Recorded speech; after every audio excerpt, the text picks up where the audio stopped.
तो देखो भाई, जो पीला पार्ट है ये है कैथल जिला। कैथल जिला करनाल मंडल के अंतर्गत आता है। करनाल के अंतर्गत आते हैं कैथल, करनाल और पानीपत। ये इसकी भौगोलिक सिचुएशन है, ठीक है। और यह जिला जींद, करनाल और कुरुक्षेत्र 3 जिलों से घिरा हुआ है और पंजाब से अपनी सीमा बनाता है, ठीक है। और पंजाब के कौन से जिले? ये पटियाला, पंजाब के पटियाला जिले के साथ अपनी सीमा बनाता है। याद रखना, जींद भी पटियाला के साथ बनाता है और कैथल भी पटियाला जिले के साथ अपनी सीमा बनाता है, ठीक है। तो चलिए आज वीडियो शुरू करते हैं। हमारा पहला पॉइंट है कैथल जिला 1 नवंबर 1989 को नया जिला बना। अगला पॉइंट है पॉइंट नंबर 2, इस जिले को यानी कैथल जिले को बजरंगबली हनुमान जी की जन्मस्थली के नाम से जाना जाता है। अगला पॉइंट है पॉइंट नंबर 3, इस स्थान को कपिल स्थल और छोटी काशी के नाम से जाना जाता है। अगला पॉइंट है पॉइंट नंबर 4, कैथल जिला कुरुक्षेत्र, करनाल और जींद, जैसे मैंने बताया ऊपर आपको मैप में, तीनों जिले से अपनी सीमा बनाता है। अगला पॉइंट है पॉइंट नंबर 5, यह पंजाब राज्य के पटियाला जिले के साथ अपनी सीमा साझा करता है। अगला पॉइंट है पॉइंट नंबर 6, कलायत का पुराना नाम कपिलायत है और पुंडरी का पुराना नाम क्या था? पुंडरक। ये पूछे जाते हैं भाई पुराने नाम, किस स्थान के पुराने नाम क्या थे, अब क्या हो गए हैं, ठीक है ना। तो पुराने नंबर देगा और नए नाम पूछेगा, या फिर नए नाम देगा पुराने नाम पूछेगा, ठीक है, याद रखना। अगला पॉइंट है पॉइंट नंबर 8, कैथल में सवाल संस्कृति संबंधित स्थल कौन कौन से हैं? कौन से? तेहा, रितौली, पुंडरिक और जटेठी। अगला पॉइंट है पॉइंट नंबर 9, मोहन सिंह भंडार का संबंध हरियाणा के कैथल जिले से है। ये पूछा गया भाई, क्वेश्चन रिपीट हो चुका है कई बार, एक बार नहीं कई बार हो चुका है, क्योंकि इंपॉर्टेंट पॉइंट ही हैं हरियाणा जीके में जो बार बार रिपीट होते हैं, बार बार पूछे जाते हैं, ठीक है। राजनीति के क्वेश्चन को छोड़ के सभी बार बार रिपीट होते हैं, वही क्वेश्चन बार बार आते हैं, तो उन्हें अच्छी तरह कर लेना। ये बार बार पूछा गया क्वेश्चन है। इनके बारे में पूछा, मोहन सिंह भंडार किस स्थान से हैं? कैथल से हैं। और कई बार पूछा था किस लिए जाने जाते हैं? ये वीरता के लिए जाने जाते हैं, वीर रस इनके अंदर पाया जाता है इनकी कथाओं में। तो इनसे रिलेटेड कुछ प्रश्न है वो देख लीजिए। यह मंडार रियासत के सरदार थे, याद रखना, मंडार रियासत के सरदार थे। इनके बब्बर के साथ बहुत लंबा समय युद्ध हुआ, लेकिन ये कभी हारे नहीं और आखिरी दम तक इन्होंने कभी भी गुलामी स्वीकार नहीं की। ये इनका मेन पॉइंट था। अगला पॉइंट है पॉइंट नंबर 10, किसकी मृत्यु के बाद ईस्ट इंडिया कंपनी ने कैथल जिले को अपने अधिकार क्षेत्र में ले लिया? तो कौन? भाई उदय सिंह। भाई उदय सिंह की मृत्यु के बाद कैथल जिले को ईस्ट इंडिया कंपनी ने अपने अधिकार क्षेत्र में ले लिया था, यानी उसे कब्जा ले लिया था कि अब कैथल जिला अंग्रेज ईस्ट इंडिया कंपनी के अधीन है। ये क्यों हुआ, क्यों लेना पड़ा? तो क्यों, देखिए 1847 में ना भाई उधम सिंह की मृत्यु होगी और बिना उत्तराधिकारी के, यानी उन्होंने कोई भी वारिस नहीं था, जिसके कारण ईस्ट इंडिया कंपनी ने उन्हें अपने अधिकार क्षेत्र में ले लिया। अगला पॉइंट है पॉइंट नंबर 11, 1843 में देखो दो याद रखना अंग्रेज विद्रोह, 1843 और एक 1857, दोनों में अंग्रेजों की तरफ विद्रोह हुआ। ये 1857 की क्रांति के कारण जाना जाता है और ये अंग्रेज विद्रोह के कारण, दोनों कैथल में डिटेल से जान लेना। इसके जो विद्रोह थे उनमें थे गुलाब सिंह, साहिब कौर और सूरज कौर। और जो 1857 की क्रांति में जाए आगे नेता थे गुलाब सिंह और सूरज कौर। ये इंपॉर्टेंट है, दोनों की डेट याद रख लेना, सेम ही चीज़ है, ठीक है। अगला पॉइंट है पॉइंट नंबर 13, वर्तमान समय में गग्गर और मारकंडा नदी कैथल जिले से बहती हैं। ये इंपॉर्टेंट है। और सरस्वती नदी का संबंध भी कैथल जिले से माना जाता है, तो ये इंपॉर्टेंट याद रखना, ठीक है। अगला पॉइंट है पॉइंट नंबर 14, रजिया सुल्तान का मकबरा या गुबंद हरियाणा किस जिले में है? ये कैथल जिले में। ये भी पूछा गया भाई, डेट पूछ लेता है या तो कब हुई ये मृत्यु, या पूछ लेता है किस स्थान पर गुबंद बना हुआ है। तो मैं आपको बता, देखो ये जो तस्वीर आप देख रहे हो ना, ये है रजिया सुल्तान की। देखो ये वाली कब्र है ना, ये मानी गई है कि ये रजिया सुल्तान की कब्र है, लेकिन इस कब्र का अब तक पता नहीं चला ये किसकी कब्र है, ठीक है। और इसी गुबंद के साथ में 2 कब्र और बनी हुई हैं नज़दीक इसके, तो उनका भी नहीं पता है किसकी। ये अज्ञात है तीनों कब्र। ये कब्र है ना, इसका पता है कि ये रजिया सुल्तान की कब्र है, ठीक है। तो ये याद रखना इंपॉर्टेंट है, ये आप देख लेना। पॉइंट नंबर पहला, यह गुलाम वंश से संबंध रखती थी, कौन? रजिया सुल्तान। पॉइंट नंबर 2, यह गुलाम वंश की पहली और अंतिम महिला शासिका थी। इससे पहले ना तो कोई गुलाम वंश की महिला शासिका बनी थी और ना ही बाद में बनी। अगला पॉइंट है पॉइंट नंबर 3, इसका शासनकाल 1236 से 1240 ईस्वी तक रहा। यह गुलाम वंश के इल्तुतमिश की पुत्री थी। यह क्वेश्चन पूछा गया है कि रजिया के पिता का नाम क्या था? तो कौन था? इल्तुतमिश। ये याद रखना। इसके वंश से रिलेटेड मैंने कुछ पॉइंट बताए हैं, वो देख लेना। मोहम्मद गोरी ये एक शासक था और इस शासक का गुलाम था कुतुबुद्दीन ऐबक। इसे गुलाम वंश का संस्थापक माना जाता है, कुतुबुद्दीन ऐबक को। यह गोरी का गुलाम था, यानी कि मोहम्मद गोरी का गुलाम था, ठीक है। और जो कुतुबुद्दीन ऐबक का गुलाम था वो था इल्तुतमिश, ठीक है। इसीलिए इसे गुलाम कहा जाता है, क्योंकि यह कुतुबुद्दीन ऐबक का गुलाम था और मोहम्मद गोरी का ये गुलाम था। तो गुलामों का गुलाम इसलिए इल्तुतमिश को कहा जाता है। और इल्तुतमिश की पुत्री कौन थी? रजिया सुल्तान। ये याद रखना। अगला पॉइंट है इसी के अंदर, कुतुब मीनार बनाने की शुरुआत ना कुतुबुद्दीन ऐबक ने की थी, लेकिन इसका जो पूरा काम किया ना वो किना किया? इल्तुतमिश ने इसका पूरा काम करवाया। शुरुआत किसने की? कुतुबुद्दीन ऐबक ने। बेख्तार काकी के नाम पर बनवाई थी वो, ठीक है। अगला पॉइंट है पॉइंट नंबर 5, रजिया ने बठिंडा के सरदार अल्तुनिया से शादी की। भाई बठिंडा सरदार कौन था? अल्तुनिया से शादी की। अगला पॉइंट है पॉइंट नंबर 6, रजिया सुल्तान और उसके पति अल्तुनिया, ये अल्दुनिया लिख रखा है तो अल्तुनिया कर लेना इसको, ये थोड़ा मिस्टेक हो गया भाई, कि अतः उनके भाई ने 1240 में कैथल में करवाई गई। किसके द्वारा? रजिया सुल्तान के भाई के द्वारा करवाएगी, क्योंकि वह उसकी शासक के विरुद्ध था। अगला पॉइंट है शेख तैयब का गुबंद या मकबरा कहाँ है? ये कैथल में। देखो ये तस्वीर है। अगला पॉइंट है पॉइंट नंबर 1, इस मकबरे का निर्माण 16वीं शताब्दी में कराया गया लगभग, क्योंकि इसे एग्जैक्ट पता नहीं है। इस मकबरे का निर्माण कराया हजरत शाह सिकंदर ने। ये कौन थे? ये शेख तैयब के गुरु के बेटे थे, हजरत शाह कमल के पुत्र थे ये। बाबा शाह कमल लाल दयाल की दरगाह ये कहाँ पर है? ये जवाहर पार्क है कैथल के, उसके अंदर है भैया स्थित। देखो तस्वीर है, आपको दिख जाएगी।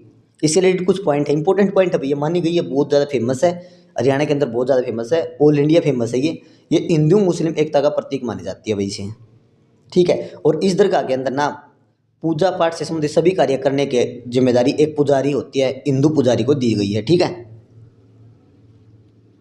अगला पॉइंट है पॉइंट नंबर 17, बाबा मीरा नो बहार की पीर, ये स्थान है गुल्ला कैथल में स्थित है भैया, और यहाँ पर बहुत बड़ा मेला लगता है, ये फेमस जगह है, इसे याद कर लेना। अगला पॉइंट है पॉइंट नंबर 18, पीर चेतन शाह की मजार कहाँ स्थित है? ये कहाँ? गुल्ला, और ये कैथल में। गुल्ला के बारे में आपने 17 पॉइंट देखा, वो भी गुल्ला में स्थल था। पीर नौजा बहार वो भी गुल्ला में ही था, ठीक है, तो ये भी है। और इन्हें पीर चेतन साहब का कहा जाता है, छोटा पीर कहा जाता है, किनके द्वारा? जो इन्हें पूजते हैं, इन्हें मानते हैं। अगला पॉइंट है पॉइंट नंबर 19, कैथल जिला करनाल मंडल के अंदर आता है। मैंने पहले बताया था कैथल जिला, पानीपत जिला और करनाल जिला तीनों ही करनाल मंडल के अंदर आते हैं। पहले कैथल जिला अम्बाला मंडल के अंदर आता था, अब करनाल के अंदर आता है। अगला पॉइंट है पॉइंट नंबर 20, देखो भाई इसमें हम सभी गुरुद्वारे करेंगे, ठीक है, गुरुद्वारा से रिलेटेड सभी क्वेश्चन इसमें हो जाएंगे। पहला नंबर है गुरुद्वारा मंजी साहिब, मांझी साहिब अम्बाला, मंजी साहिब कैथल, ये कैथल में स्थित है। इसका संबंध सिखों के 9वें गुरु गुरु तेग बहादुर से है, इंपॉर्टेंट है। इनकी तस्वीर है ये गुरुद्वारे की, ये देख लेना। अगला पॉइंट है पॉइंट नंबर 2, गुरुद्वारा नीम साहिब, यह कहाँ है? कैथल में स्थित है। क्यों स्थित है, क्या वजह रही इसे नीम साहिब कहने की, उसकी एक डिटेल है। ये देखो ये गुरुद्वारे की आपको फोटो देख रही होगी, इससे रिलेटेड कुछ पॉइंट है वो आपको बता दूं। अगला पॉइंट है पॉइंट नंबर 1, इसका संबंध सिखों के 9वें गुरु गुरु तेग बहादुर से है। दूसरा पॉइंट है यहाँ गुरु तेग बहादुर जी 3 दिन तक ठहरे थे। तीसरा पॉइंट है तेग बहादुर जी ने इस स्थान पर एक पीड़ित व्यक्ति को नीम के पत्तों से ठीक किया था, जिसके कारण इस स्थान का नाम नीम साहिब गुरुद्वारा पड़ा, ठीक है। अगला पॉइंट है पॉइंट नंबर 3, जो गुरुद्वारा वाला टॉपिक है उसमें 3 नंबर पॉइंट है टोपी वाला गुरुद्वारा, यह कैथल के शहर के मध्य में स्थित है, और इसके लिए जो फेमस है ये गुरुद्वारे में रामायण ग्रंथ और गुरु साहिब ग्रंथ एक साथ पढ़े जाते हैं भाई, ठीक है। इसे टोपी वाला गुरुद्वारा कहा जाता है। ये भी पूछा गया है, गुरुद्वारों से रिलेटेड ना कोई भी क्वेश्चन मत छोड़ना, गुरुद्वारों से रिलेटेड हर एक पेपर में मिलेगा ही मिलेगा आपको, इंपॉर्टेंट पॉइंट है, ठीक है। अगला पॉइंट है पॉइंट नंबर 21, 2010 से माउंट एवरेस्ट पर चढ़ने वाली ममता सोदा संबंध हरियाणा किस जिले से है? ये कैथल जिले से। अगला पॉइंट नंबर 22, कैथल जिला क्षेत्रफल 2317 वर्ग किलोमीटर है। अगला पॉइंट नंबर 23, 2011 जनगणना के अनुसार इसकी जनसंख्या 10,72,861 है। 24वां पॉइंट है पॉइंट नंबर 24, 2011 जनगणना के अनुसार इसका जनसंख्या घनत्व कितना है? 463 व्यक्ति प्रति वर्ग किलोमीटर। अगला पॉइंट है पॉइंट नंबर 25, 2011 जनगणना के अनुसार इसका लिंग अनुपात कितना है? 881 महिलाएं प्रति 1000 पुरुष। अगला पॉइंट है पॉइंट नंबर 26, 2011 जनगणना के अनुसार इसकी साक्षरता दर कितनी है? 69.81%, इसे आप 70% भी बोल सकते हो, ठीक है। अगला पॉइंट है पॉइंट नंबर 27, नौकुंड। नौकुंड एक स्थल है, ठीक है ना, यह कहाँ कैथल में स्थित है। यह 9 कुंडों का संगम है, जिसका नाम सौरमंडल के 9 ग्रहों पर रखा गया है। इंपॉर्टेंट पॉइंट है, रिपीटेड पर्सन है, याद कर लेना, रट लेना इसको, ठीक है। अगला पर्सन है पर्सन नंबर 28, बालू का टीला, ये बालू गांव में है, ये कलायत कैथल के अंदर। इससे रिलेटेड कुछ इंपॉर्टेंट पॉइंट है, ये इंपॉर्टेंट है भाई क्योंकि यह हड़प्पा सभ्यता स्थल है। पॉइंट नंबर 1 है यह हड़प्पा सभ्यता का एक स्थल है, यहाँ हवा से जमे रेत और बालू से बना टिब्बा है। पॉइंट नंबर 3 है मिट्टी, चूड़ियाँ, नरकंकाल, आभूषण, पत्थर के औजार और दीवार मुख्य अवशेष यहाँ से प्राप्त हुए हैं। बालू क्या है? हड़प्पा स्थल है, ये याद रखना, इंपॉर्टेंट पॉइंट है, और कलायत के क्षेत्र में पड़ता है कैथल में। अगला पॉइंट है पॉइंट नंबर 29, राज्य का पहला पशु विज्ञान केंद्र कहाँ है? ये कैथल में खोला गया है, इंपॉर्टेंट है, पहला पशु विज्ञान केंद्र कहाँ खोला गया? कैथल में। अगला पॉइंट है point number 30, indoor stadium Haryana किस जिले में स्थित है? कैथल में। देखो भाई, एक लाख कैथल में नहीं है, कैथल के अंदर है इंडोर स्टेडियम, इसके बाद गुड़गांव में भी है, पानीपत में भी है, सिरसा में भी है, और भी बहुत सारी जगहों पे है, लेकिन ऐसा नहीं कैथल में ही है, लेकिन कैथल में इंडोर स्टेडियम है, ठीक है, ये इंपॉर्टेंट है, ये देखना इस साइड को। इसके अंदर जो गेम होते हैं वो अंदर ही होते हैं भाई, ठीक है, इसके अंदर गेम अंदर कराए जाते हैं। अगला पॉइंट है पॉइंट नंबर 31, कैथल जिले में सर्वाधिक मात्रा में गुलाब के फूल उगाए जाते हैं, ठीक है। अगला पॉइंट है पॉइंट नंबर 32, सरस्वती वन्यजीव अभ्यारण्य, इसके बारे में सुना होगा। सरस्वती वन्यजीव अभ्यारण्य यह कहाँ है, कैथल में स्थित है। यह इसे अलग नाम से भी जाना जाता है, किस नाम से, सुयुनसर वन, इसे सुयुनसर वन भी कहा जाता है। इंपॉर्टेंट है, सरस्वती वन को क्या कहा जाता है, सुयुनसर वन भी कहा जाता है, ठीक है। अगला पॉइंट है पॉइंट नंबर 2, पहले इसे सरस्वती वृक्षारोपण कहा जाता था। 28 जुलाई 1988 को इसे सरस्वती वन्यजीव अभ्यारण्य कहा गया। 1988 से पहले क्या कहते थे, सरस्वती वृक्षारोपण, यानी कि वृक्ष लगाए जाते थे। उसके बाद 28 जुलाई 1988 को इसे सरस्वती वन्यजीव अभ्यारण्य का नाम दिया गया, ठीक है। अगला पॉइंट है पॉइंट नंबर 33, कोयल पर्यटन स्थल, ये कहाँ है, कैथल में। देखो भाई, कैसे कोयल और कैसे कैथल, इससे रिलेटेड कर लेना, वो जगह याद है। अगला है पॉइंट नंबर 34, महर्षि वाल्मीकि संस्कृत विद्यालय, ये कहाँ है, ये मुंडी और ये कैथल में स्थित है, बार बार पूछा जाता है। और नीलम, ये तो भाई एग्जाम में रिपीट हो चुका है, नीलम वाला, तो नीलम विद्यालय विश्वविद्यालय कहाँ है, ये कैथल में है। अगला पॉइंट है पॉइंट नंबर 35, देहाती मेला हरियाणा के कैथल जिले में लदाना शहर में लगता है, ये भी इंपॉर्टेंट है। देहाती मेला पूछा गया है, कहाँ लगता है, लदाना शहर में। अगला पॉइंट है पॉइंट नंबर 36, श्री 11 रुद्री शिव मंदिर, यह कहाँ है, कैथल में। इससे रिलेटेड पॉइंट है, मैं आपको दिखा दूंगा। देखो ये तस्वीर है, ये जो शिवलिंग है ये 11 है, इनकी संख्या कितनी है, 11 है। ये इसका फ्रंट है, इन्हें देख लेना, ठीक है। और ये 11 रुद्री शिव मंदिर है, ये कहाँ पर है, कैथल में, इंपॉर्टेंट है। अगला पॉइंट है पॉइंट नंबर 1, इसकी स्थापना महाभारत के समय में की गई, ठीक है। माना जाता है महाभारत के समय श्री कृष्ण यहाँ पूजा करते थे, ठीक है। सेकंड पॉइंट, थर्ड पॉइंट है श्री कृष्ण के द्वारा की गई, श्री कृष्ण के द्वारा कहने पर की गई, पूजा करते थे, किसने की, युधिष्ठिर ने की भाई इसकी। श्री कृष्ण पूजा करते थे, इसलिए इसकी जो स्थापना है इस मंदिर की किसके द्वारा की गई, युधिष्ठिर पांडु पुत्र के द्वारा। अगला पॉइंट है पॉइंट नंबर 37, अम्बकेश्वर महादेव मंदिर, ये कहाँ पर है, ये भी कैथल में है, ये भी देख लेना। ये तस्वीर है इनकी, ये फ्रंट है और ये अंदर वाला शिवलिंग है भाई। इससे रिलेटेड पॉइंट है, मैं आपको बता दूं, यह मंदिर महादेव को समर्पित है, किंतु माता काली की भी अर्चना की जाती है इस मंदिर में, ठीक है ना। अगला पॉइंट है पॉइंट नंबर 2, मुसलमान शासकों के द्वारा इसे तोड़ने का प्रयास किया गया, किंतु जब यह तोड़ा गया तो, यानी तोड़ने का इसको प्रयास किया गया, हमला किया गया इस पर, तो इससे खून निकला, जिसका निशान आज भी देखने को मिलते हैं, ठीक है ना। यानी कि अंग्रेजों के द्वारा इसे तोड़ने का प्रयास किया गया, लेकिन जब तोड़ने के लिए इस पर हमला किया तो इस पर निशान पड़ गए जहाँ से खून निकला, जिसके बाद इस शिवलिंग को ऐसे ही छोड़ दिया गया, इसके निशान आज भी देखने को मिलते हैं। अगला पॉइंट है पॉइंट नंबर 38, अन्य मंदिर कैथल, कैथल के बहुत सारे मंदिर और भी हैं, मैं आपको बता दूं। हनुमान मंदिर ये कैथल में है, गीता मंदिर ये भी कैथल में है, पुराण शिव पार्वती मंदिर ये भी पुंडरी कैथल में है, प्राचीन ईंटों का मंदिर ये पूछा जाता है, इंपॉर्टेंट है, ये भी कलायत में है, कैथल में है। बाबा लदाना का मंदिर ये लदाना कैथल में है, ठीक है। अगला पॉइंट है पॉइंट नंबर 39, मनोज कुमार एक मुक्केबाज रहे हैं, राजंद कैथल से रिलेटेड है, ये इनकी एक तस्वीर है, इनसे रिलेटेड पॉइंट है वो देख लेना। 2010 में राष्ट्रमंडल खेलों में स्वर्ण पदक जीता था और 2014 में इन्होंने अर्जुन पुरस्कार से सम्मानित किया गया। आपको बताना है 2010 के जो राष्ट्रमंडल खेल हुए वे कहाँ पर हुए थे, आपको कमेंट सेक्शन में बताना है 2010 के राष्ट्रमंडल खेल कहाँ हुए थे, ठीक है। अगला पॉइंट है पॉइंट नंबर 40, महाराजा सूरजमल जाट स्टेडियम कहाँ है, कैथल में। देखो भाई, ये महाराजा सूरजमल जाट स्टेडियम कैथल में स्थित है। पहले आपको करनाल जिले के बारे में कुछ बता देता हूँ। यह जिला 5 हरियाणा के अन्य जिलों को छूता है, जिसमें यमुनानगर, कुरुक्षेत्र, कैथल, जींद, पानीपत, और यह जिला 2 जिले यूपी के छूता है, जिसमें सहारनपुर और शामली शामिल है। तो चलिए क्वेश्चन पर चलते हैं। हमारा पहला क्वेश्चन है करनाल जिले की स्थापना 1 नवंबर 1966 को। अगला क्वेश्चन है क्वेश्चन नंबर 2, करनाल जिले के उपनाम यानी कि किन नामों से जाना जाता है, हरियाणा का पेरिस, सूज सिटी, सुजन जूते, धान का कटोरा, ये चावल की अधिकता के कारण, कर्ण नगरी और एग्रो का हब, ठीक है ना, इन नामों से जाना जाता है। अगला पॉइंट है पॉइंट नंबर 3, नवीनतम पत्ती पर बसाया गया हरियाणा पहला जिला कौन सा है, तो ये करनाल है।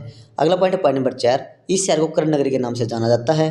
अगला पॉइंट है पॉइंट नंबर 5, हरियाणा महाभारत काल के कुंती पुत्र के नाम पर, कर्ण के नाम पर इस शहर यानी करनाल शहर का नाम पड़ा है। पॉइंट नंबर 6, हरियाणा जिला के अन्य 5 जिलों के साथ करनाल जिला अपनी सीमा साझा करता है। तो कौन कौन से जिले हैं, पानीपत, कैथल, जींद, कुरुक्षेत्र और यमुनानगर, ये मैं पहले बता चुका हूँ आपको, और ये मैप में देख लेना, देखो कैथल, यमुनानगर, कैथल, जींद, कुरुक्षेत्र और पानीपत, ठीक है ना, तो ये देख लेना। अगला पॉइंट है पॉइंट नंबर 7, करनाल जिला उत्तर प्रदेश के 2 राज्यों की सीमा बनाता है, कौन कौन से, सहारनपुर और शामली। अगला पॉइंट है पॉइंट नंबर 8, यमुना नदी करनाल जिले के पूर्व में बहती है। अगला पॉइंट है पॉइंट नंबर 9, हरियाणा राज्य के दो पर्यावरण न्यायालय हैं, कौन कौन से? करनाल और फरीदाबाद, और यही वे दो प्रशासन मंडल हैं जो लास्ट में बनाए गए हैं। अगला पॉइंट है पॉइंट नंबर 10, हरियाणा पुलिस प्रशिक्षण केंद्र ये कहाँ पर है? मधुबन में है। देखो ये इसकी तस्वीर है, ये आप देख लेना, ठीक है ना, ये देख लेना, इसकी तस्वीर है। अगला क्वेश्चन है क्वेश्चन नंबर 11, कुनीद कालीन सिक्के हरियाणा किस स्थान से मिले हैं? एक तो करनाल से मिले हैं भाई, और एक जगाधरी, ये यमुनानगर जिले के अंदर आता है, यहाँ से मिले हैं, ठीक है ना, याद रखना। अब बात कर लेते हैं करनाल जिले के प्रमुख युद्धों के बारे में। इसमें से ना जितने करवाऊंगा ना, एक या दो क्वेश्चन आपको मिलेंगे, युद्धों में से पक्के मिलेंगे भाई, ठीक है। तो ध्यान से देख लेना, जो ना समझ में वो कमेंट सेक्शन में पूछ लेना कि ये समझ में नहीं आया, ठीक। तो चलिए स्टार्ट करते हैं। पहला, 1398 में करनाल पर तैमूर का आक्रमण हुआ। तैमूर का आक्रमण कब हुआ? 1398। अगला है करनाल जिले पर अपना अधिकार अंग्रेजों ने कब किया? 1805 में। अगला पॉइंट है पॉइंट नंबर 3, करनाल का युद्ध जो 24 जनवरी 1739 में हुआ, वह कब लड़ा गया? 1739 में। कब? किस किस के मध्य? नादिर शाह और मुगल बादशाह मोहम्मद शाह के बीच हुआ। इसमें नादिर शाह की विजय हुई। अगला पॉइंट है पॉइंट नंबर 4, तराइन या तरावड़ी का प्रथम युद्ध कब? 1191 में, पृथ्वीराज चौहान और मोहम्मद गौरी के बीच। इसमें पृथ्वीराज चौहान की विजय हुई। पहले युद्ध में पृथ्वीराज चौहान विजय हुआ। अगला पॉइंट है पॉइंट नंबर 5, तरावड़ी का या तराइन का द्वितीय युद्ध ये कब हुआ? 1192 में, पृथ्वीराज चौहान और मोहम्मद गौरी के बीच, ठीक है ना। इसमें मोहम्मद गौरी की विजय हुई। सेकंड में पहले पृथ्वीराज चौहान जीता, दूसरे मोहम्मद गौरी जीता। और इनसे रिलेटेड कुछ पॉइंट है वो देख लीजिए। मोहम्मद गौरी ने 1175 में भारत पर पहली बार आक्रमण किया। कब? मुल्तान स्थान पर। मोहम्मद गौरी ने 1178 में गुजरात पर हमला किया, जिसमें भीम द्वितीय के हाथों वह हार गया। तराइन के दूसरे युद्ध के बाद 1194 में चंदावर का युद्ध लड़ा गया। ये फेमस है भाई, याद रखना। 1194 में कई बार पूछा गया है, क्योंकि बच्चे क्या करते हैं, तराइन के युद्ध याद कर लेते हैं, इसको भूल जाते हैं, ठीक है ना, एक प्रॉब्लम डाल देता है। तो याद रखना भाई, ठीक है। 1194 में चंदावर का युद्ध लड़ा गया, किसके? किसी मोहम्मद गौरी और केनन के राजा जयचंद, ठीक है ना। केनन के राजा भूल जाओ, कोई दिक्कत नहीं, जयचंद नाम ही रखना, क्योंकि मोहम्मद गौरी और जयचंद लिखा मिलता है, ठीक है ना। इसमें मोहम्मद गौरी की विजय हुई भाई। अगला पॉइंट है पॉइंट नंबर, ये देखो, चंद्र बरदाई पृथ्वीराज चौहान का राजकीय कवि था। इसने एक पुस्तक लिखी थी, पृथ्वीराज रासो, फेमस पुस्तक है, याद रखना। किसके द्वारा लिखी गई? चंद्र बरदाई के द्वारा। किसके ऊपर है? पृथ्वीराज चौहान के ऊपर। पुस्तक का नाम क्या है? पृथ्वीराज रासो। अगला पॉइंट है पॉइंट नंबर 13, कल्पना चावला, ये इनकी इमेज है भाई। इनसे रिलेटेड कुछ पॉइंट हमें देख लेते हैं। इनका जन्म कब हुआ? 17 मार्च 1962, स्थान करनाल, मृत्यु 1 फरवरी 2003 को। Point number 2, Kalpana Chawla Colombia अंतरिक्ष विमान में अंतरिक्ष में गई थी, और वो कौन सा का? नासा का था भाई, ये कोलंबिया अंतरिक्ष विमान था। कहाँ? नासा एजेंसी का, अमेरिका का। अगला पॉइंट है पृथ्वी पर लौटते समय 16 मिनट, मात्र 16 मिनट पहले विमान में विस्फोट हो गया, जिसके कारण इनकी मृत्यु हो गई। अगला पॉइंट है पॉइंट नंबर 14, करनाल जिले की प्रमुख संस्थाएं। इसमें मैंने करनाल जिले से रिलेटेड जितनी भी संस्थाएं बनती है ना, सभी इंपॉर्टेंट हैं, और सभी बार बार क्वेश्चन एग्जाम में देखने को मिलते हैं। तो मैंने एकदम ही करवा रखी है सभी, तो आप याद है नाम और क्या चीज़ है उसे याद कर लेना, आपका काम हो जाएगा। पहला है centre of excellence for vegetable. देखो भाई, एक तो है वेजिटेबल और एक centre of excellence for fruits, ये आप पढ़ चुके हो, ठीक है ना। फ्रूट्स, ये दो संस्थाएं हैं। ये गरोंडा में है वेजिटेबल, करनाल में, और वो कहाँ पर है वो मैं करवा चुका हूँ, आपको बताना किस स्थान पर, किस जिले में है, ठीक है। ये इसका इमेज है, ये आप जूम करके देख लेना। अगला पॉइंट पॉइंट नंबर 2, आलू प्रौद्योगिकी के अंदर ये पूछा गया है, कई बार पूछा गया, एक बार नहीं कई बार पूछा गया है। कहाँ पर है? नीलोखेड़ी, करनाल, ये याद रखना। अगला पॉइंट है पॉइंट नंबर 3, राष्ट्रीय डेयरी अनुसंधान संस्था, ये कहाँ? करनाल, स्थापना 1955। केंद्रीय मिट्टी लवणता अनुसंधान संस्था, ये कहाँ है? करनाल में, स्थापना 1969। पूछी गई है भाई, ये डेट पूछी गई थी एक बारी, तो याद रख लेना, इसका सन जरूरी है, याद करना, ये इमेज है।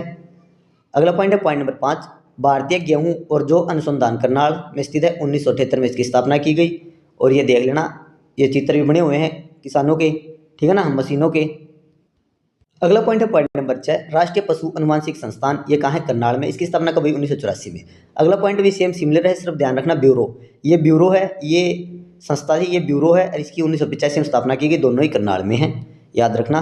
राष्ट्रीय पशु अनुवांशिक संस्था और राष्ट्रीय पशु अनुवांशिक संस्था ब्यूरो, ठीक है ना। ये 84, ये 85, दोनों ही करनाल में है, इंपॉर्टेंट है, याद कर लेना, ये इमेज है इनकी। अगला पॉइंट है पॉइंट नंबर 8, राष्ट्रीय डेयरी शोध संस्था, ये कहीं करनाल में, इंपॉर्टेंट है, याद रखना। अगला पॉइंट है पॉइंट नंबर 15, करनाल जिले नेशनल हाईवे किस पर है? ये 44 नंबर नेशनल हाईवे पर है। पहले नेशनल हाईवे 44 को क्या कहा जाता था? National highway 1 grand track road का भाग था, ठीक है। अगला पॉइंट है पॉइंट नंबर 16, हरियाणा राज्य पहला सैनिक स्कूल कहाँ स्थापित किया गया? कहाँ? कुंजपुरा, करनाल में, हरियाणा राज्य का पहला। इसकी स्थापना 1961 में की गई। हरियाणा में 2 सैनिक स्कूल हैं, एक करनाल में और एक रेवाड़ी में। तीसरा सैनिक स्कूल खोला जाएगा कहाँ? जज्जर में। जज्जर में कौन में? मातनहेल नामक स्थान पर तीसरा खोला जाएगा। वर्तमान में 2, तीसरा खोला जाएगा मातनहेल में। ठीक है। अगला पॉइंट नंबर 17, करनाल हवाई अड्डे की स्थापना 1967 में की गई। इसे एक अन्य नाम से जाना जाता है, फ्लाइंग क्लब। अगला पॉइंट है पॉइंट नंबर 18, हरियाणा के करनाल जिले में सिंचाई के लिए पवनचक्कियों का भी प्रयोग किया जाता है। देखो भाई, हरियाणा के 3 जिलों में किया जाता है पवनचक्की का प्रयोग सिंचाई के लिए, रोहतक, गुड़गांव और करनाल, ये याद रखना।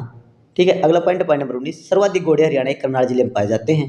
अगला पॉइंट है पॉइंट नंबर 20, ओदिच्चा ब्राह्मण समाचार पत्र, ये करनाल से निकाला गया, कब? 1925 में। पूछ लेते हैं भाई समाचार पत्र भी, उसके बारे में बता दिया। कर्ण स्टेडियम हरियाणा के करनाल जिले में है, कर्ण झील हरियाणा के करनाल जिले में है, ये इंपॉर्टेंट है। ये कर्ण झील की इमेज है, ये देखो, ये बाग है, ये चुगरदो ऐसे बना हुआ, ये रेस्टोरेंट है, ये झील है, इसके अंदर नाव चलती है भाई। ठीक है। इसके बाद डिटेल से जान लेते हैं। इसकी स्थापना 1972 में की गई। यहाँ करनाल झील में कर्ण स्नान करते थे। सूर्यदेव की पूजा करने के उपरांत जो कोई उनसे वर मांगता था, उन्हें वर में जो मन चाहा वर उन्हें प्रदान करते थे। और इसी झील के किनारे कर्ण ने अपने कवच कुंडल भगवान इंद्र को दान में दिए थे। अगला पॉइंट है पॉइंट नंबर 23, इसमें हमने सभी संस्थाएं ले रखी हैं, शिक्षा से संबंधित संस्थाएं, देख लीजिए। इग्नू केंद्रीय क्षेत्रीय विश्वविद्यालय कहाँ है? यह करनाल में है। इसकी स्थापना 1991 में की गई। अगला पॉइंट है पॉइंट नंबर 2, राज्य का पहला बागवानी विश्वविद्यालय, ये कहाँ है? करनाल में स्थापित किया गया, कब? 6 अप्रैल 2016 को। अगला पॉइंट है पॉइंट नंबर 3, राष्ट्रीय डेयरी शोध संस्था, ये कहाँ है? ये करनाल में है। अगला पॉइंट है पॉइंट नंबर 24, करनाल में शिशुआ संस्कृत स्थल कौन कौन से हैं? तो कोई कुंजपुरा, निसंग, डाचक और बड़ौता। अगला पॉइंट है पॉइंट नंबर 25, ओसिस जो एक फास्ट फूड है, हरियाणा में कहाँ स्थित है? ये करनाल जिले में स्थित है। अगला पॉइंट है पॉइंट नंबर 26, गुरुद्वारा मांझी साहब, ये कहाँ है? ये करनाल जिले में स्थित है। आपने पहले मंजी साहिब पढ़ा था, तो बताना कमेंट सेक्शन में ये गुरुद्वारा कहाँ स्थित है, गुरुद्वारा मंजी साहिब, ठीक है ना। अगला पॉइंट है, ये मानचित्र है इसका। अगला पॉइंट है पॉइंट नंबर 27, धार्मिक स्थल, इसमें हमने सभी धार्मिक स्थलों ले रखा है जो आसानी से याद हो जाएं। 5 पीरों की मजार, ठीक है ना, ये कहाँ है? मधुबन, करनाल में स्थित है। इसमें 5 पीर हैं, उनकी मजार बनी हुई है, उनसे देख लेते हैं कौन कौन से पीर हैं। हजरत अली इलाही बख्श, इन्हें पक्का पुल वाला पीर भी कहा जाता है, पक्का पुल वाली मजार के नाम से जाना जाता है इन्हें। अगला है बहादुर खां दुर्सनी, मोहम्मद अली, सवर सिंह बोरी और कैसरमल बावरी, ये 5 मजारें हैं। अगला पॉइंट है पॉइंट नंबर 2, मीरान साहब का मकबरा, ये करनाल में स्थित है और करनाल के दक्षिण भाग में स्थित है, ये इनकी इमेज है, देख लेना। इसके पास एक मस्जिद भी बनी हुई है, ठीक है ना। तो मोस्ट इंपोर्टेंट पॉइंट है, याद रख लेना। इन्हें क्यों जाना जाता है, क्या मानता है? यह मकबरा एक संत सैयद मोहम्मद या मीरान साहब की याद में बनाया गया है, जिन्होंने एक ब्राह्मणी लड़की की रक्षा की थी एक राजा से। उनके साथ में एक छोटी मस्जिद बनी हुई है, जो ये बनाएगी ना, इसके साथ में एक मस्जिद बनाई हुई है, ठीक है ना। अगला पॉइंट है पॉइंट नंबर 3, कलंदर का गुंबद या मकबरा करनाल में स्थित है और ये देख लेना, यह संगमरमर का बना हुआ है, ठीक है। और इसका निर्माण मुगल बादशाह गयासुद्दीन के द्वारा करवाया गया। अगला पॉइंट है पॉइंट नंबर 28, अंग्रेजों द्वारा बनाए गए अक्टरलोनी हाउस और एडम हाउस, ये पूछे गए थे एग्जाम में एक बार, तो इन्हें याद रख लेना। ये आज भी करनाल में स्थित हैं, ठीक है ना, आज भी स्थित हैं और करनाल में स्थित हैं। अगला पॉइंट है पॉइंट नंबर 29, करनाल जिले में कुल 10 कोस मीनारें हैं। देखो भाई, कोस मीनारें पर डिटेल से पढ़ लेते हैं। किसके द्वारा बनवाई गई थी कोस मीनारें? ये शेरशाह सूरी के द्वारा बनवाई गई थी। कब से? देखो, शेरशाह सूरी का काल 1540 से 1555 तक रहा, लेकिन ये तो 1707 तक बनाई गई, क्योंकि और भी बनवाई गई बाद में। हरियाणा में कुल 49 कोस मीनारें हैं, जिनमें से किस किस जिले में? देखो, दिल्ली का जो एरिया है ना, इसके लगते जो जिले हैं उनमें मिलेंगे, ये सभी अलग नहीं है। फरीदाबाद, करनाल, पानीपत, सोनीपत, अम्बाड़ा, रोहतक और कुरुक्षेत्र, ये इन जिलों में मीनारें पाई जाती हैं। अगला पॉइंट है पॉइंट नंबर 30, बाबर मस्जिद, ये कहाँ स्थित है? करनाल में स्थित है और ये देख लो भाई, ये बाबर मस्जिद है। अगला पॉइंट है, इसका निर्माण बाबर के द्वारा कराया गया 1527 से 1528 में। और यह कब कराया गया? यह कराया गया इब्राहिम लोदी के हराने की खुशी में इस मस्जिद का निर्माण करवाया गया। अगला पॉइंट है पॉइंट नंबर 31, नवदीप सैनी, ये क्रिकेटर रहे हैं और ये करनाल जिले से संबंध रखते हैं। इनका जन्म 23 नवंबर 1992 को हुआ और ये इनका चित्र है, ठीक है ना। अगला पॉइंट है पॉइंट नंबर 32, हरप्रीत सिंह, ये खेल निशानेबाजी संबंध है इनका और ये करनाल से संबंध रखते हैं, करनाल जिले से। 2010 में राष्ट्रमंडल खेलों में इन्होंने 2 गोल्ड जीते थे, याद रखना। और 2014 में राष्ट्रमंडल खेलों में इन्हें सिल्वर मेडल प्राप्त हुआ था। अगला पॉइंट है पॉइंट नंबर 33, करनाल जिले का क्षेत्रफल 2520 वर्ग किलोमीटर है। अगला पॉइंट है पॉइंट नंबर 34, 2011 जनगणना के अनुसार इसकी जनसंख्या 15,06,323 है। अगला पॉइंट नंबर 35, करनाल जिले 2011 जनगणना के अनुसार जनसंख्या घनत्व 598 व्यक्ति प्रति वर्ग किलोमीटर है। अगला पॉइंट नंबर 36, 2011 जनगणना के अनुसार करनाल जिले का लिंग अनुपात 686 महिलाएं प्रति 1000 पुरुष पर हैं। अगला पॉइंट है पॉइंट नंबर 37, 2011 जनगणना के अनुसार करनाल जिले की साक्षरता दर कितनी है? तो 76.4, आप इसे 76% भी लिख सकते हो। इसी के साथ हमारा करनाल जिला कंप्लीट होता है। और सबसे पहले हम पानीपत जिले की भौगोलिक स्थिति जान लेते हैं। देखो, जो लाल पार्ट है ये है पानीपत जिला, इसके इस साइड में है करनाल, ये जींद है और ये है सोनीपत। और इसके इस साइड लगता है यूपी। ये जो नदी है ये यमुना नदी जाती है और शामली जिला है जो यूपी का उसके साथ साझा करती है। तो चलिए अब चलते हैं प्रश्नों पर। इसमें हम पानीपत जिले से रिलेटेड सभी क्वेश्चन कर लेंगे, कोई भी डाउट नहीं रहेगा, चाहे वो नया कैबिनेट मंत्री हो, चाहे वो प्रशासन से रिलेटेड हो, चाहे वह सामाजिक तौर पर, सभी क्वेश्चन आपके इसमें हो जाएंगे। तो चलिए वीडियो स्टार्ट करते हैं। क्वेश्चन नंबर 1, इस जिले की स्थापना 1 नवंबर 1989 को हुई। ये डेट याद कर लेना, लेकिन इसके साथ इसकी कुछ डिटेल हम आपको बता दूं। पहले तो ये चौथी वाली पढ़ लेना। एकमात्र ऐसा जिला है जिसे दोबारा बनाया गया, मतलब पहले तो बन गया ये 1 नवंबर 1989 को, दोबारा कब बना, ये बना 1 जनवरी 1992 को। इसे मतलब यह करनाल जिले से अलग बना 1989 में, फिर इसे 1991 में दोबारा शामिल कर लिया गया करनाल में, फिर 1992 में 1 जनवरी 1992 में दोबारा इसे अलग जिला बनाया गया। इस प्रकार हरियाणा का मात्र एक ऐसा जिला पानीपत है जिसे 2 बार जिला बनाया गया। आपको डेट याद करनी है, यदि बोले कब स्थापना की तो ये, दोबारा कब जिला बनाया गया तो ये याद रखना है। अगला पॉइंट है पॉइंट नंबर 2, पाणिनि ऋषि के नाम पर इसका नाम पानीपत रखा गया। अगला पॉइंट नंबर 3, बुनकर नगरी के नाम से भी पानीपत को जाना जाता है। बुनकर नगरी मतलब यहाँ पर दरी, कंबल, रजाइयाँ बनती हैं, बहुत सारे उद्योग हैं इनसे रिलेटेड, तो इसलिए इसे बुनकर नगरी कहा जाता है। अगला पॉइंट है पॉइंट नंबर 4, यह हरियाणा के 3 जिलों करनाल, जींद, सोनीपत और यूपी के एक जिले शामली के साथ सीमा साझा करता है। अगला पॉइंट है पॉइंट नंबर 5, यमुना नदी के साथ यूपी यानी उत्तर प्रदेश के साथ सीमा साझा करता है। यमुना नदी पानीपत के पूर्व दिशा में बहती है। पॉइंट नंबर 6, यह नेशनल हाईवे 44 पर स्थित है जो पानीपत है, यानी नेशनल हाईवे जो एक था उसका नाम 44 कर दिया है, याद रखना। अगला पॉइंट है पॉइंट नंबर 7, महात्मा गांधी जी पानीपत कब आए तो कब, दिसंबर 1947 में। अगला पॉइंट है पॉइंट नंबर 8, पानीपत जिला करनाल मंडल के अंदर आता है। करनाल मंडल के अंदर कैथल, ओल करनाल आता है और साथ में पानीपत। अगला पॉइंट है पॉइंट नंबर 5, पानीपत में 1857 क्रांति का नेतृत्व इमाम अली कलंदर मौलवी। मौलवी एक पद होता है मुस्लिम समुदाय में जो एक अध्यापक का काम करता है, ठीक है। अगला पॉइंट है पॉइंट नंबर 10, प्रमुख युद्ध कराए गए हैं। जितने भी युद्ध है ना इससे रिलेटेड पानीपत से, सभी मैंने एक ही पॉइंट में करा दिया, तो आप ऐसे देख लेना, इंपॉर्टेंट है, एक ना एक तो पूछेगा ही भाई। इनसे रिलेटेड डिटेल वो भी करवा रखी है। पानीपत का प्रथम युद्ध कब हुआ, 1526 में, ये तो कई बार आया है, नॉर्मली पूछ लेता है, वैसे भी याद रखना, बाबर और इब्राहिम लोदी के बीच, ठीक है ना, इसे याद रखना। बाबर और इब्राहिम लोदी का युद्ध कब हुआ, 1526 में। इसके बाद ही बाबर हिंदुस्तान में घुसा था, ठीक है, इससे पहले वह बाहर की दुनिया पर राज करता था। दूसरा पॉइंट है बाबर विजय रहा इस युद्ध में। तीसरा पॉइंट है बाबर का जन्म 14 फरवरी 1483 में हुआ और मृत्यु 1530 में। अगला पॉइंट देखो मैंने इसमें दिखा रखा है भाई, सीक्वेंस बता रखा है, पहले बाबर, बाबर के बाद हुमायूं, हुमायूं के बाद अकबर, अकबर के बाद जहांगीर, जहांगीर के बाद शाहजहां, फिर औरंगजेब। इन्होंने हिंदुस्तान पर राज किया जो मुस्लिम समुदाय था, ठीक है ना, जो दिल्ली के ऊपर राज करते थे। देखो ऐसा नहीं है कि इसके बाद ये खत्म हो गया था, इसके बाद और भी राजा आए, लेकिन वे इस काबिल नहीं थे जिनको याद किया जा सके, इन्हें इंपॉर्टेंट है, याद कर लेना, ठीक है। अगला पॉइंट है पॉइंट नंबर 2, पानीपत का दूसरा युद्ध ये कब हुआ, 1556 में, अकबर और हेमचंद के बीच। इसमें अकबर विजयी रहा। हेमचंद को हेमू के नाम से भी जाना जाता है। हेमू रेवाड़ी का शासक था। हेमू अंतिम हिंदू शासक माना जाता है भाई, ठीक है। अगला पॉइंट है पॉइंट नंबर 6, अकबर की तरफ से युद्ध करने वाला व्यक्ति कौन था, बैरम खां, जो अकबर का सेनापति था, ठीक। ये सेनापति भी था और अकबर का संरक्षक भी था। देखो अकबर का जन्म हुआ 1542 में अमरकोट में, और अकबर का पिता कौन था, हुमायूं, ठीक है ना, हुमायूं था। हुमायूं की मृत्यु हुई 1556 में, और 1556 में अकबर को राजा बनाया गया, किंतु वह मात्र कितना था, 14 वर्ष का था, इसलिए राजपाट के बारे में ज़्यादा नहीं जानता था और उसको खतरा भी था जान मान का, इसलिए बैरम खां को उसका संरक्षक बनाया गया, याद रखना भाई। अगला पॉइंट है पॉइंट नंबर 3, पानीपत का तीसरा युद्ध यह हुआ 1761 में, और कब, मराठा और अफगानों के बीच हुआ, जिसमें मराठा सरदार सदाशिवराम और अफगान सरदार थे अहमद शाह अब्दाली। इसमें अहमद शाह अब्दाली की विजय हुई, ठीक है ना, ये याद रखना, तीनों युद्ध मैंने करा दिए हैं।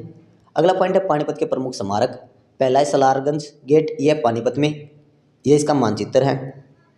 इससे रिलेटेड कुछ पॉइंट है, इसकी स्थापना 1737 में हुई और नवाब सादिक के द्वारा बनाया गया।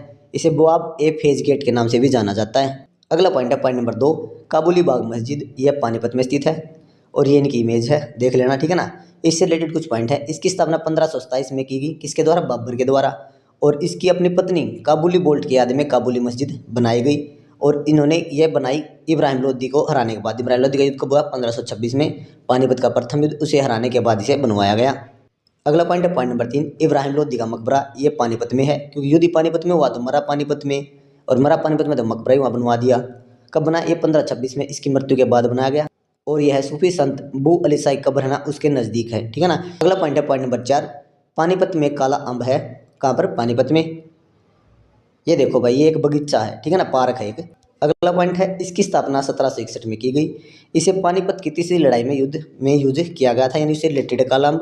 कथाओं के अनुसार माने तो इस स्थान पर आम के पेड़ के नीचे मराठा सरदार ने अपनी अंतिम सांस ली थी। अगला पॉइंट है पॉइंट नंबर 5, पानीपत संग्रहालय। यह पानीपत में स्थित है। देखो पानीपत संग्रहालय, इसकी स्थापना कब हुई? इसकी स्थापना 2000 में की गई। अगला पॉइंट है पॉइंट नंबर 6, पानीपत आध्यात्मिक संग्रहालय। यह पानीपत में स्थित है। इसकी स्थापना 1994 में की गई। ये आध्यात्मिक है और वो पानीपत संग्रहालय है। अगला पॉइंट है पॉइंट नंबर 7, देवी तालाब मंदिर। यह पानीपत शहर के मध्य में स्थित है। इसकी ये इमेज है, ठीक है ना। और इसे रिलेटेड कुछ पॉइंट हैं वो कर लेते हैं कंप्लीट। इस मंदिर का निर्माण मराठाओं के द्वारा कराया गया। मराठाओं द्वारा तीसरे पानीपत युद्ध में यहाँ 2 महीने तक ठहराव किया गया। माना जाता है तालाब से माता की मूर्ति प्राप्त हुई थी, जिसके बाद इस मंदिर का निर्माण करवाया गया। देखो अगला पॉइंट है पॉइंट नंबर 8, काबुली बाग किला। ये कहाँ है? पानीपत में स्थित है। इसका निर्माण बाबर के द्वारा अपनी बेगम मुसम्मत की याद में करवाया गया। अगला पॉइंट है पॉइंट नंबर 9, बलूजे पर्यटन स्थल। यह समालखा पानीपत में स्थित है। अगला पॉइंट है पॉइंट नंबर 10, समाई लार्क पर्यटन स्थल। यह पानीपत में स्थित है। ये और एक विश्राम स्थल है। अगला पॉइंट है पॉइंट नंबर 12, पहला अन्नपूर्णा वस्त्र और अनाज बैंक। यह कहाँ स्थापित किया गया? पानीपत में। कब? 1961 में। अगला पॉइंट नंबर 13, शिवाजी स्टेडियम। यह हरियाणा किस जिले में स्थित है? ये पानीपत में। अगला नंबर है पॉइंट नंबर 14, पानीपत तापीय विद्युत केंद्र की स्थापना कब की गई? 1979 में। और इसकी पावर कितनी है? 1367.80 मेगावाट। और यह पानीपत के आसन गांव में स्थित है। पानीपत के प्रमुख उद्योग देखो, इंडियन ऑयल कॉर्पोरेशन यह पानीपत में स्थापित है। इसकी स्थापना 1959 में की गई। नेशनल फर्टिलाइजर लिमिटेड यानी कि जो खाद वगैरह होता है ना, पानीपत में इसकी स्थापना की गई 1984 में। अगला है अमोनिया प्लांट। ये पूछा भी गया है कई बार। ये पानीपत में स्थित है। अगला पॉइंट है पॉइंट नंबर 4, तेल शोधक कारखाना। ये 1980 में इसकी स्थापना की गई। कब? पानीपत में। ठीक है ना। एशिया दूसरी सबसे बड़ी रिफाइनरी कहाँ पर है? पानीपत में, तेल शोधक कारखाना। ये एशिया की, ठीक है ना। अगला पॉइंट नंबर 16, पानीपत का जिला पचरंगी अचार के लिए फेमस है, मशहूर है। अगला पॉइंट नंबर 17, पाथरी माता का मेला। यह पाथरी नामक स्थान पर है और ये पाथरी माता का जो फोटो दिखाया गया है। अगला पॉइंट है पॉइंट नंबर 18, प्रमुख दरगाहें। पानीपत में बहुत सारी दरगाहें हैं, उनमें से जो इंपॉर्टेंट है मैं आपको करा देता हूँ। लगभग सभी हो जाएंगे, ठीक है ना। शेख बू अली शाह कलंदर की दरगाह, ये पूछा गया है। ये इब्राहिम लोधी जो उनका कब्र मकबरा बनाया गया था ना, उसके नज़दीक है ये पानीपत में स्थित है। उनका नाम है शेख सरफुद्दीन, इनका वास्तविक नाम था, याद रख लेना।